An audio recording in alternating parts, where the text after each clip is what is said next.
নলবাৰী জাগাৰত ভয়াবহ অগ্নিকাণ্ডৰ ঘটনা কলেজ ৰোডৰ এখন AC চেলুনত ভয়াবহ অগ্নিকাণ্ডৰ ঘটনা সংঘটিত হৈছে। অগ্নিকাণ্ডৰ ফলত জুইত যায় বহু মূল্যৱান সামগ্ৰী।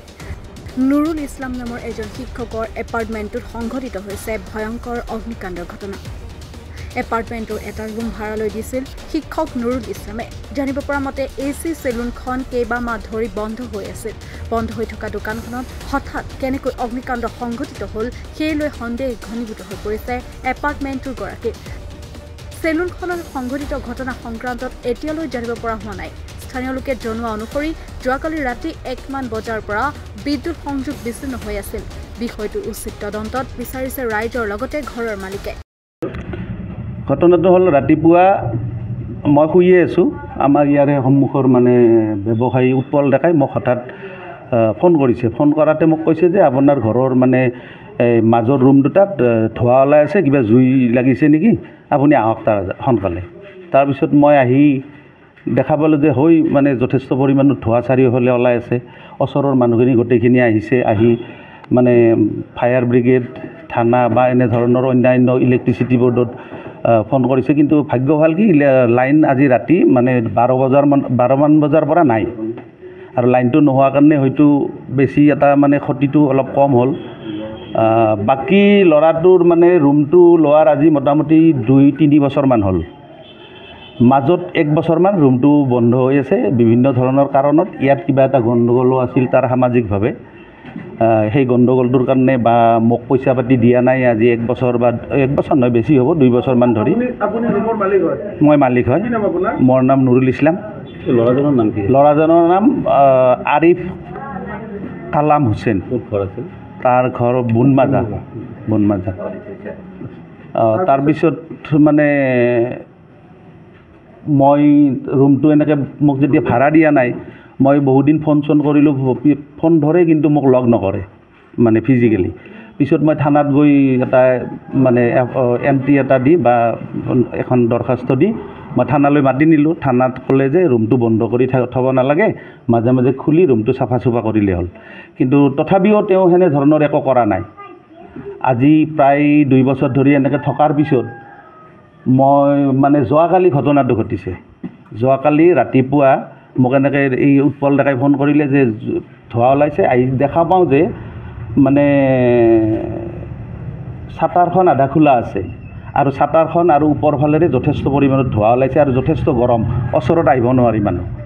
মই এটা তলা এটা মাৰি থৈছিলোঁ, মোৰ তলাটো ভঙা আছে, কিন্তু ল'ৰাটোৱে দোকানীটোৱে যিটো তলা মাৰিছিলে সেইটো তলা ইয়াত নাই, আৰু চাটাৰখন সম্পূৰ্ণভাৱে লকটো খোলা।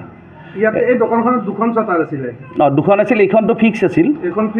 এখন খোলা এটা তলা মই মাৰি থৈ দিছিলোঁ, যাতে সিহঁতে বস্তুবিলাক নি থাকিব নোৱাৰে, উলিয়াই নিব। মোক যিহেতু ভাড়াটো দিয়া নাই। তাৰ আগতে নৱেম্বৰতে এনেকৈ হোৱাৰ পিছত মই গম পালোঁ আজি যে এটা মোৰ ছাত্ৰ এজনে ক'লে, জাকিৰ হুছেইন বুলি গোৱালপাৰাৰে, যে সিহঁতে যোৱা ডিচেম্বৰত ইনশ্বৰ কৰিছে 15 লাখ টকাৰ। ইনশ্বৰ কৰাৰ হয়তো এটা নিৰ্দিষ্ট সীমা থাকে। আজি 6 মাহ হ'ল। 6 মাহ পিছত এই ঘটনাটো হ'ল। আৰু যিহেতু চাটাৰখনৰ তলাটো দোকান ভাড়া দিয়াৰ পৰা তেওঁৰ হাততে আছে, মই পোৱাই নাই। গতিকে চাটাৰখন নিশ্চয় যদি খোলা আছে তেওঁই খুলিছে বা বেলেগক দিছে তেওঁ খুলিবলৈ। মই সেই বিষয়ে বিশেষ একো নাজানো। বাকী মই যিটো মাৰি থৈ দিছিলোঁ সেইটো তলা বন্ধ আছে। যিহেতু কাৰেণ্টটো নাছিলে, শ্বৰ্ট চাৰ্কিট হোৱাৰ কথাই নাই, সম্ভাৱনাই নাই। শ্বৰ্ট চাৰ্কিট হোৱাৰ কোনো সম্ভাৱনাই নাই। মইতো সম্পূৰ্ণভাৱে তেওঁকে সন্দেহ কৰিছোঁ, কাৰণ তেওঁ মোক পইচা দিব আছে। এতিয়া চাহ দোকানত প্ৰায় 60,000 টকা দিবা আছে। সৰু সৰু পাণ দোকানবিলাকত 7,000, 8,000 এনেধৰণৰ টকা দিব আছে। আৰু কোনো দিন নাহে। আজি এই ঘটনাটো হোৱাৰ পিছত মই 2বাৰ ফোন কৰিছোঁ, ফোন ধৰিছে, কোনো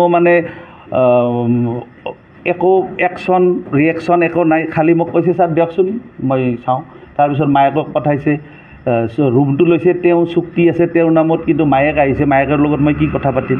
এতিয়ালৈকে এই মুহূৰ্তলৈকে তেওঁৰ কোনো ধৰণৰ খবৰ নাই। এই মুহূৰ্তত সামাজিক মাধ্যমত ইঞ্চুৰেঞ্চৰ কাৰণে এই কাণ্ডটো হোৱা বুলি সামাজিক মাধ্যমত প্ৰচাৰ হৈ আছে। গতিকে এই ক্ষেত্ৰত আপুনি কি কয়? ময়ো সেইটোৱে ভাবিছোঁ, কাৰণ মই যদি এই ঘটনাটো কৰোঁ, মোৰ এই বিল্ডিংটোত প্ৰায় 50 লাখ টকা খৰচ হৈছে। মই আজিলৈকে ইনশ্বৰ কৰা নাই। ইনশ্বৰ যদি মই কৰিলোহেঁতেন হয়তো এটা মোক কোৱাৰ এটা ৰাস্তা থাকিলহেঁতেন, যিহেতু মই কৰাই নাই। আৰু দ্বিতীয় কথাটো হ'ল তেওঁ আৰম্ভতে ইনশ্বৰ কৰা নাই। আজি 6 মাহ আগত ইনচৰ কৰিছে। আপুনি থানাত অৱগত কৰিছেনে বিষয়ে? থানাত মই মানে ফোন যোগে অৱগত কৰাইছোঁ, অলপ পিছত মই থানাত যাই মানে ফিজিকেলি যাই থানাত ব্যৱস্থা কৰিম। এইখিনি কি ঠাই বুলি কয়? এইখিনি জাগাৰা চৌক। আপুনি এফআইআৰ দিবনে দিছে?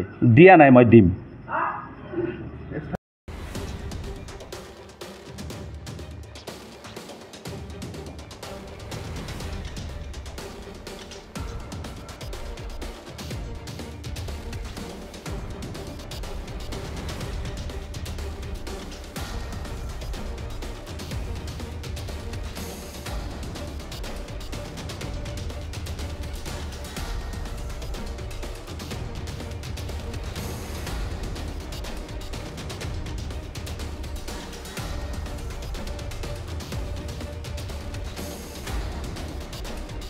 নলবাৰীৰ পৰা পিংকুমণি ৰায়চৌধুৰীৰ প্ৰতিবেদন, মাই নিউজ এনি।